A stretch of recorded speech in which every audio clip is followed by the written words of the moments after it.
Finally, Madam Deputy Speaker, in further evidence of the death throes, this week the Prime Minister suffered his first Commons defeat over the infected blood scandal.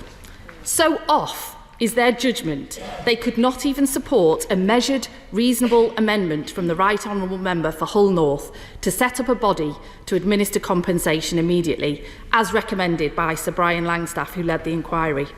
On reflection, doesn't she think they just got this one badly wrong? And will she now ensure that this amendment survives the passage of the bill? In fact, the government's former Paymaster General told the infected blood inquiry, "I believe it to be inevitable that the government will need to provide substantial compensation. I believe we should begin preparing for this now, before the inquiry reports," adding, "It's a moral obligation." That minister wrote to the Prime Minister, then the Chancellor, twice to press their case, never to get a reply. That minister was her. So can she tell us, does she still agree with herself? Leader of the House. Thank you, Madam Deputy Speaker.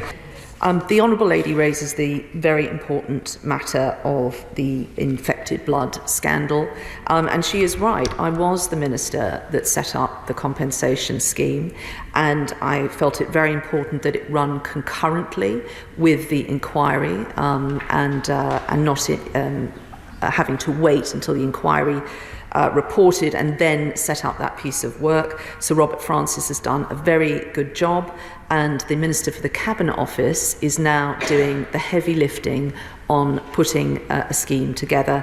I have met with him on several occasions, and I know he is completely committed to that, and he is working hard to do that. I would point out to the Honourable Lady that I could not have done that and could not have got the compensation scheme study established without the blessing of the Chancellor at the time. That person is now Prime Minister of this country, and I know that he is committed to delivering on this, and I want to reassure all of those who are infected and affected by this that this government has not only established an inquiry after many decades of this injustice being done. We have established the compensation study, and we will have done that for a reason, and that is that we wish to deliver and bring justice to this group of people, and we are the first government to have done that. And if we can do that in short order, I think that will be something to be very proud of.